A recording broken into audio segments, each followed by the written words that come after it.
Hi, Year 13. As part of the theory section, you may get a question about Marxism, which would be fantastic, because I'm sure you already know loads about Marxism.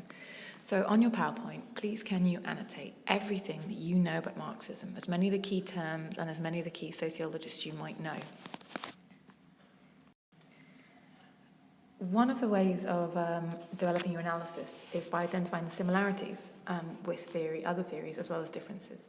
So when it comes to functionalism, for example, Marxism is very similar in the sense that both see society as a system that shapes people's behaviour. They're both structural, and both say it's possible and desirable to study society scientifically. Can you think of any other similarities with functionalism? So, for example, how do both of them view shared values? When it comes to differences, however, Marxists do not see society as a harmonious system that is based on consensus. They would argue that this consensus is actually what the ruling class want us to have a consensus on. They see society as based on conflict of interest due to inequalities around class. Marxists do not see society as stable, and they do not believe it's stable as a result of cooperation between social institutions. Marxists argue that stability is imposed by the ruling class and maintained through ideological control or through the threat of force. So what I'd like you to do is a very similar structure. Can you identify the similarities with feminism and the differences with feminism and postmodernism as well? These are some of the key ideas for the core theory of Marxism, and we're going to be working on these in class, and I'm going to be testing you on them, okay? The first one is known as historical materialism. Do you know what this is? Second one is class society, exploitation and capitalism. Class consciousness, the role of ideology and false consciousness, the process of alienation, what role does the state play, and revolution and communism. Now, some of those ideas should already be quite familiar to you. Firstly, historical materialism. Marx looked back through time and analysed historical documents, and he found that all people needed material things in order to survive. And he developed his theory of how society has evolved by looking at how, at the very beginning, people started to dig, build and make things, make material things. They made them for themselves. And they started to do this collectively because it was easier, quicker and safer. Pretty soon there emerged groups of owners and groups of workers. The owners owned the means of production in the sense they owned the fields, and a bit later on they owned the factories and they owned the equipment. And they paid the labourers to work there. Soon, production wasn't about survival. It started to become about the needs of the owners, things like profit and keeping profit as high as possible by lowering costs, and this means keeping wages down. Marx believed what happens in the economy, or the economic base, the infrastructure, determined on what happened in the rest of society. So because our economy is unequal and based on creating profit for the owners and keeping wages low, the whole of society is organised around this exploitative class structure. Okay, so we have inequality in education, in housing, in health, in all aspects of our lives because of the inequality in the economic system of capitalism. So you may remember bits of this PowerPoint from last year, but I thought I'd run through some of the key ideas. So Marx believed that we live in a capitalist society and capitalism is based on the principles of business. The poorer people, known as the subject class or the proletariat, are employed by the rich people or the government. Okay, the government or the ruling class, they are known as the ruling class or the bourgeoisie. These are the people who own the means of production. And they pay the workers or the proletariat salaries or wages to make the products. These products are sold to consumers, and for more than they actually cost to make, which creates a profit for the business people. And what's most important is that this profit is not shared with the workers and the wages are kept artificially low. The means of production are the tools and the machines and the materials needed to produce the goods. And these are always owned or controlled by the ruling class or bourgeoisie, okay? The bourgeoisie basically means ruling class. The equipment is very expensive, for example, to make cars, the huge factories, the huge machines, the robotic computers and what have you. And it's only the ruling class that are able to afford those and they own them, okay? As a result, they employ the proletariat to produce goods using their means of production. Marx argued the relationship between a boss and a worker is an exploitative one. The worker does what the boss tells them, and everything is for the benefit of the boss or ruling class. Nothing benefits the subject class, and anything that appears to benefit the subject class really benefits the boss. For example, the NHS benefits, we feel like it benefits us because we stay healthy. Well, actually it benefits the ruling class because it keeps its workforce healthy. This miserable relationship between the ruling class and the subject class is known as the relations of production. And Marx argued that these relations of production are exploitative and produce alienation. It means that people in the capitalist class structure feel tied to their jobs and tied to their possessions and feel that they only live to work. Okay, so they become alienated from their sense of humanity, what it means to be human, because life becomes all about work. So it's quite a horrible, depressing process. Arguably, the symptoms that you can see of this process are things like stress, suicide, and depression, which as we move into a sort of hyper-capitalist world, we can see levels of all three of those increasing. Because profit basically means ripping people off, the capitalist or business people have to come up with ways to make sure we don't recognise this. And they do this by using ideology. Ideology is a way in which people are told to think by those in power, according to Marx. Because the ruling class are in power, they therefore control our ideology.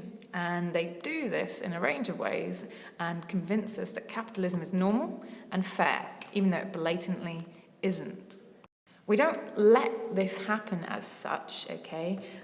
We are brainwashed to do stuff that the ruling class wants us to do, like go out and buy things. To go and work really, really hard for low wages, otherwise we might lose our jobs, or go and work really hard so we might get that tiny promotion. And then we can spend all our money on overpriced consumer goods that make the bosses even richer. Louis Althusser calls this part of the ideological state apparatus, which is used by the state or the ruling class to push their capitalist norms and values on the people. This is done through a range of institutions, all of which are responsible for the process of socialization, whether it's primary or secondary. So what institutions can you think of that are part of the ideological state apparatus that affect how we think? And can you think of an example, for example, of how family reinforces or teaches us capitalist norms and values? So yeah, be careful of the TV, be careful of the adverts that get force-fed to us everywhere. They're all trying to convince us that we need to buy more products, we need to spend our wages, therefore we need to work harder. This gets us to buy into the capitalist values that the ruling class want us to.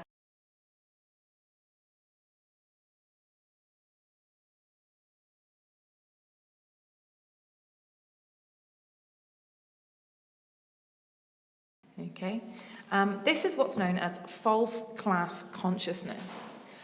We are just not aware of how much we are being exploited both as workers and as consumers. And Marx argued that this ideology was responsible for false class consciousness.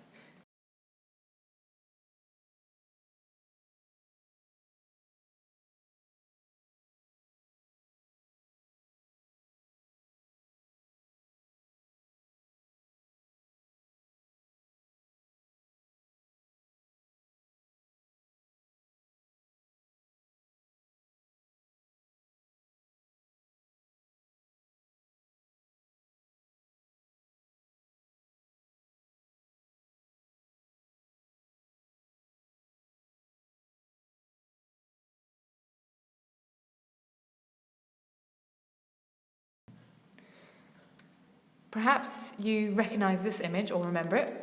Which of them do you think represents capitalism, and which of them do you think represents the revolution that should overthrow capitalism? As I mentioned, this is one of the ideas. This is actually a communist poster from Russia. So, some of the strengths of Marxism. It's a structural approach which links the major institutions to social change.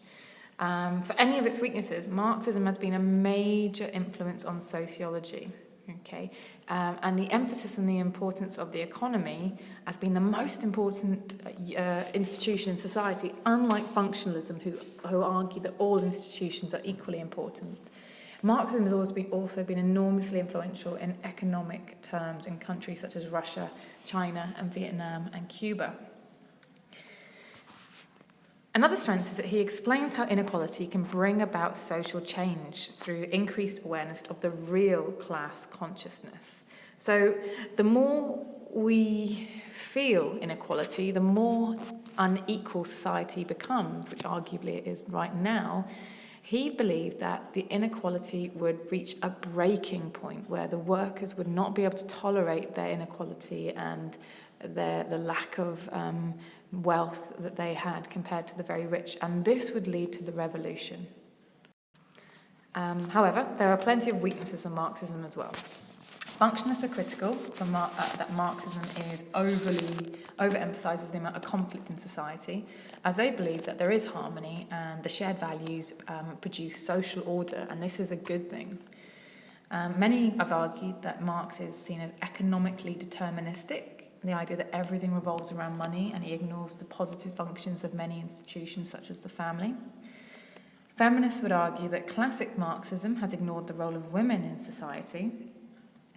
And I suppose one of the biggest criticisms is, where is this worldwide revolution? Even Russia and China, who used Marxism and installed communist government, have actually started to become capitalist and turn their backs on communism. Russia is now fully a capitalist, and China maintains a communist government but has a capitalist economy. Finally, society does not always operate in the interests of the ruling class, would be one of the criticisms. Now, can you think of any examples of anything in society that does not benefit the ruling class? Considering the Neo-Marxists, Gramsci was a big theory was humanistic Marxism. Gramsci was very different to Marx in the sense that he recognised there was some element of free will. One of his key ideas is hegemony, and we've looked at him when we've studied In Crime and Deviance, the crisis of hegemony. Now, he said that hegemony was basically ideological power, okay, and the means by which the ruling class maintains its hold of the working class is by maintaining their hegemonic control of the working class's ideology. If this fails, the ruling class use coercion. So can you think of any examples of the tools of force that the ruling class has at its disposal? As the ruling class control the spread of ideas, even when the economic conditions are ripe for revolution, possibly like the recession we just went through, it won't happen because the ruling class are very clever at manipulating our ideas. So consider the 1970s and the economic crisis, recession, unemployment. What did the ruling class do by using things like the media and their means of coercion like the police? What did they do to prevent a revolution, to stop people overthrowing the system? Gramsci, however, identified there were two problems with this hegemonic control by the ruling class. Firstly, the ruling class are a minority. And secondly, he argued that the working class have a dual consciousness. Okay? Now, a dual consciousness was the fact that the working class, on the one hand, were being exploited. Okay? However, he argued, far from not being aware, he believed that they were aware that they were being exploited, but didn't believe they could do anything about it to change their situation. So they had a dual consciousness the false class consciousness, where they went along with capitalism and they were exploited, and this secondary awareness of how unfair the system was. But he argued they didn't do anything because they didn't believe there was anything they could do. Now, he believed that the working class could one day resist the ruling class, but he said they needed a counter-hegemonic bloc. Some group, or the working class, needed to offer a moral and ideological alternative to capitalism that was realistic.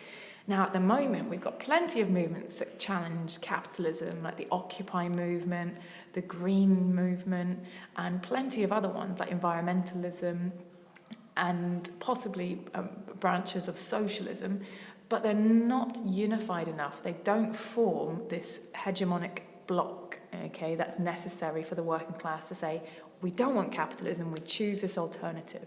And until that happens, we won't have the revolution that Marx talked about. Althusser came up with an idea known as Structuralist Marxism. He disagrees with Gramsci in the sense that he rejects the humanistic nature of capitalism. He rejects anything like a dual consciousness. He also disagrees to an extent with Marx. Marx saw society separated into two parts, the economic base and everything else, okay, with the economy determining everything that happened in the rest of society.